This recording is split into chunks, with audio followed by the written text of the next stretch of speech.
today we saw a market rally relief because the tensions in the Middle East for now appear to have been cooled. We'll see how long that lasts, but the markets and investors are rejoicing, currently pushing price higher up on the markets. Really phenomenal. So let's look into the market summary here and choose and see what's going on with the indices that we see here on the charts. We have the Dow Jones moving up 1.23%, and then we also have NASDAQ up 1.5%, S&P 500 up 1.17%, U.S. oil retreating off of that Middle East tension conflict easing, and then gold also pulling back 1.39%, and Bitcoin staying flat, roughly up 0.1%. So let's jump into the heat map, and we see here with an update on the markets, we have a lot of green on the screen. Now, Tesla did see a little bit of pressure today that was pulling back, but did also have some very good gains over the last couple days pushing up. So that's to be expected, or at least understood. But we have all these other chip players and big tech stocks pushing higher. Meta pushing up near the gap fill. We'll take a look at that chart here in a little bit. AVGO made all brand new all-time highs here today, up 3.9%. Oracle up 4%. Netflix continues to defy gravity as well. So let's jump into the SPX. So a couple things to note here, folks. We did and are closing above this pivot high that occurred on Wednesday, June 11th. So that now opens the door for further upside with the all-time highs on the S&P 500 on this trend line. Clearly within reach now. You can see we're not that far away, roughly about 54 points away currently, which looks like we're running into the close at the moment. So truly remarkable move here on the S&P 500, folks. This has been one of those moves that continues to surprise me, albeit because we have a lot of headwinds facing us. Yesterday, we had apparently the conflict easing, but we still have tariffs. It's almost like people have forgotten about tariffs and the impacts that they're going to have with businesses and consumers here in the United States. We also do have GDP being reduced over and over and over. So far reduced from 2.1 to 1.7, now down to 1.4 on the outlook. This is all not really lining up with the markets pushing to brand new all-time highs. Yet here we are. And so we're going to get into some charts and show you where there's some good resistance levels that are already poking up right near these pivot highs. All right, so let's flip over to the Qs. Qs here, you can see here today, 540.81 is the all-time highs, and we got as high as 540.70. Just missed that all-time highs by 11 cents. Really remarkable push here on the Qs, but the SMH even bigger, folks. And remember, if you guys recall, back here on February 20th, that was where the S&P 500 and the Qs were making brand new all-time highs, and then the SMH already got to that level when price consolidated in this area, and then now we're pushing higher. So this leads me to believe the S&P 500 and the Qs will tag those all-time highs, Qs being so much closer, but with the SMH leading higher, this is very positive. Yesterday on Trading the Close, I was discussing how this wasn't the best of candles because this inclining trend line on a third hit for bulls, you want to see this hit produce a great bounce, much like what we're experiencing today. But yesterday didn't give it to us at all. Matter of fact, we closed underneath that trend line. So that was opening the door for potential breakdown possibilities. But we did not see that today. We just saw investors rallying off of this good news coming out of the Middle East that the tension is cooling down. So very next stop on SMH is going to be this area, this inclining parallel channel, right about 283.52 if we continue pushing higher like that. IWM also had a great bounce up, gap up day today, pushing higher, not quite getting to this pivot high. That's going to be minor resistance right at 215.96. But the next major area of resistance on the IWM, this is smaller cap stocks, it's going to be right around 221. Next up, we've got Bitcoin. Now, Bitcoin, I highlighted yesterday this amazing parallel channel that's really given us a wealth of information as to how price action is likely going to behave when Bitcoin is in this range. So right now we see that price has dropped down Sunday, tagged this area of support perfectly right at the bottom end of this parallel, and has since bounced up, and then yesterday pushed through this inclining resistance trend line too. So that tells us the next stop for Bitcoin is going to be this 50% area of the parallel. And notice too, this declining trend line right here, they all converge right here at $108,637. So if price meanders, bull flags for a few days and then starts pushing up, that's where we're going to see a lot of resistance on the chart of Bitcoin. And if we break that, that also tells us Bitcoin is very, very strong. But watch this area for major resistance in the near future for Bitcoin. Into gold starts retreating too with the conflict easing. Does make sense. First area of support is going to be this declining top end of the parallel channel right here, roughly around 32.45. That's if we get down and meet right in that area. Why I like that area too is because of this inclining yellow trend line will likely converge right in that spot. Much like we saw on the previous chart of Bitcoin, we have two different areas of support that are converging right here that likely will be a cradle to catch the price for gold, at least for the near term. And one of the main reasons gold is not pushing up to new highs, even with that conflict and the tension that was going on, was again because of this daily topping tail and the weekly topping tail. That's how strong those signals are when they appear on the charts at the highs of the charts. It really forces price down on the charts and really requires an awful lot of momentum to break through. Now, can they get broken? Absolutely. Trend lines are broken all the time, but they tell us a lot of information when that break occurs. Next up, we've got silver. Silver retreating a little bit, but notice every time price has gotten down here right around $35.50, price has been bought up right there. Investors step up and push the price back up higher. So this is all just bullish consolidation for the time frame. We still could pull back down to this trend line at $34.86 for support for silver, which would be a buying opportunity for the move up on the measured move up to $38.97.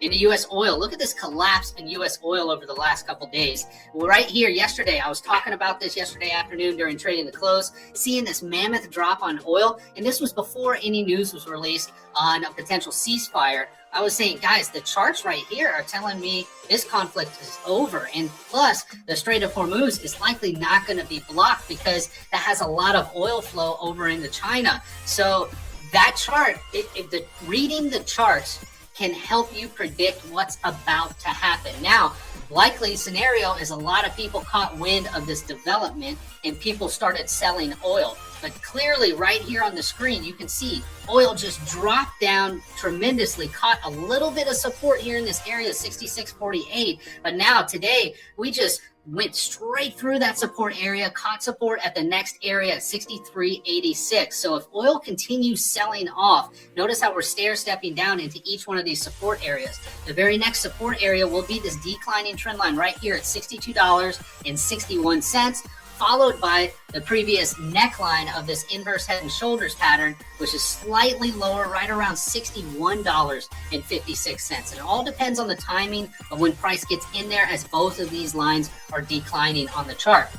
Next up, we got Nat Gas. You see Nat Gas had 3 nice selling days here on the charts, coming right into this inclining area of support. So right now, this is going to be minor support for natural gas, and we'll see if the selling pressure persists. Next area of support is going to be $3.38, followed by $3.13 into the DXY. Now, the DXY also did fall down again today, but notice where price action stopped. It stopped right here on this declining trend line. So a lot of things are involved with the US dollar.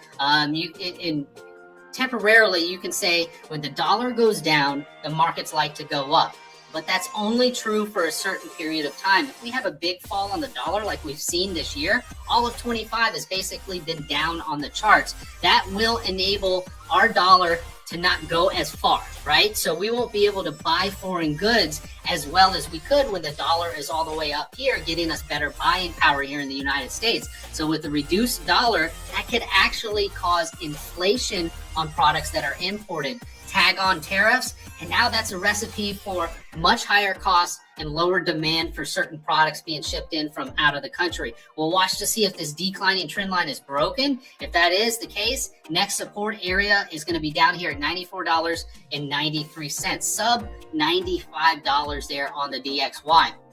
Next up, Mobileye. This is just a quick follow-up from yesterday. We did highlight how we had an inverse head and shoulders pattern that was developed here on the charts. We have the left shoulder, the head, and then the right shoulder. And notice today, Mobileye broke out, did a fantastic job of moving higher, bringing this inverse head and shoulders pattern measured move to 2349 more in reach. Now we need to see a confirming move above today's high tomorrow or in subsequent trading days. That will then flip this neckline into major support, and then would be an awesome buying opportunity for the completion of this measured move. Now keep in mind, the moves up will have pauses, potential pullbacks too. Notice this area right here, we have pivot highs that all correspond with previous pivot highs. There's also some chop action right here. That will likely be an area of resistance right about $19.22. Then the next area of resistance will be the double top at $22.51. Finally, the target will be $23.49 once we confirm this breakout that has occurred on Mobileye.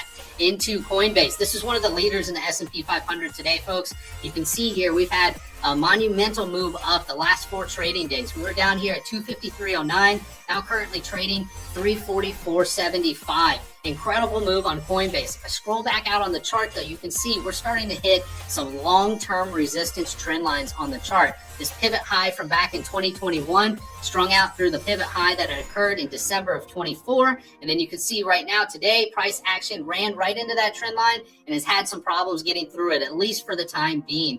Fantastic move there on Coinbase. Now we go back to the daily chart and then bring your attention down here to the RSI. You can see on the daily RSI, we're above 70, which equals overbought. But then also, if you look back here on the chart on May 25th, we were above 72. But now price is above that area. So that while this isn't divergence because price is starting to push higher, it's just relative speaking, like with the RSI was at peaks above 70 here, it cooled off, and then now we're peaking above 70 all the way up here. It's telling me that Coinbase is becoming exhausted with this move. Now, can we poke up a little bit higher through here? Absolutely. We can still pierce through here, but it looks like Coinbase needs to have a little bit of a cooling off period coming down and or at least consolidating right around this trend line before making an attempt to move higher. Any pullbacks down to this trend line could be, and it would be a little bit more aggressive, but it could be a buying opportunity. More conservative buying opportunity would be a pullback down to 298.14,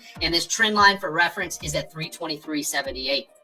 Next up, AVGO accomplished brand new all-time highs today, pushing up to as a high at 265.87. Very nice move for this stock. However, notice what's going on this chart. So, and I bring your attention to this inclining trend line right here, all right? We had price break above, and then it failed that breakout. Now we're coming back up and retesting that trend line, of which was a failed breakout. My eyes are going to be all over this in the coming days. Are we going to break above this, or are we then going to start collapsing down? Plus, notice we've got some divergence on the RSI down here. This divergence doesn't imply an immediate sell-off, but it implies that one is near around the corner. So we should be, and when I say sell-off, just a simple correction down here, potentially to the 234, 235 range, where we have an awful lot of support. A small minor sell-off will just bring us right back down to the top end of this parallel. But right here, this data on the charts with this sort of break and price action coming into the resistance at the trend line that you see where price stopped going up today, all tells me the likelihood for AVGO to go down is higher in the near term than going up. All right, next up, we've got Amazon. Amazon here, you see, has been putting in bullish consolidation over the last week and a half of trading. This bullish consolidation has a measured move up here to 228.31. Now, as long as price stays above this inclining parallel, this is the likely scenario that will play out. But also, you've got to keep in mind this inclining trend line right here connected from pivot high on March 25th, or pardon me, pivot high on March 25th, and then the pivot high on May 13th. Both of those areas strung together create the next area of resistance on the charts. And notice how they both converge right over here, a little bit further away, right at 228.31. So that's going to be the spot I'm looking at Amazon for resistance and a potential pullback after it goes up. You see here, we don't have the same divergence that we had on the RSI for AVGO that we do on Amazon. So Amazon has more of an opportunity to go up higher in the near term than AVGO. Next up, Meta. Now Meta, notice down here on the RSI, since we just spoke about it, we do have some divergence going on here on Meta. Plus, I've highlighted this gap fill for several weeks now, and really before this consolidation occurred. This gap fill will be resistance on Meta. It's at 716.37, although it's been weakened a little bit just because we've been consolidating right underneath that level. So for me, the next area of resistance that I would be targeting for, say, a day trade on Meta would be this inclining parallel channel. And notice how the price action comes right in between all these candles right up here. It's almost going to be like a hidden resistance unless you knew how to draw parallel channels. That area will be resistance currently right around 728.03. So both the gap fill here at 716.37 and then 728.03 at the parallel breach right there. Next up, GEV. Now, a lot of people have been interested in power plays, and it's very displayed here on the chart of GEV, especially when you're talking about these AI data centers. They require so much energy to run, so there's been a lot of investors piling into nuclear plays. I even saw an article today talking about, is now the good time to invest in nuclear power, and here are the stocks you want to buy. And really, when these news articles come out, folks, you've got to understand technical analysis. Can this chart and the stock price go higher? Yes, it absolutely can. But usually when those articles are put out, the stock has already run so much, it needs to either consolidate or pull back before it can go higher. So they're using folks like you and not necessarily trying to play it that way, but all these other individuals, retail investors that read these articles are going to be buying these stocks while other investors are exiting because the run up has already been tremendous. And it's clearly displayed right here on GEV. Also, look at this inclining parallel channel. We are starting to breach the top end of that. Over the next couple days, we could still poke above, but notice the RSI divergence here on this chart too. So we have several of these charts showing RSI divergence right at the top of charts, right near resistance. Even though all-time highs are right on the edge, we're very much in view. It's still looking like we need to have some sort of sell-off or even pause and consolidation before we can start pushing higher. And notice what would happen if we had consolidation on GEV. We'd have consolidation, say, down in this manner, and then this trend line is extended further, allowing more room for the stock to run up higher. But at the current situation, it looks like we need to have a little cool-off period and pull back. First area of support, notice here this pivot high as well as this pivot. They all correspond right around 444.70. That would be a good entry area on GEV if you have any aggressive long opportunities in your portfolio. Otherwise, you can wait for the middle area of this parallel channel, which currently is right around 410, just slightly lower. That would be a more conservative spot to enter. All right, guys, that wraps up Trading the Close. Thank you guys so much for tuning in. My name is Drew Dosick. I'll be back here on the charts giving you guys more data tomorrow. Until then, you guys have a great day. Trading is never as easy.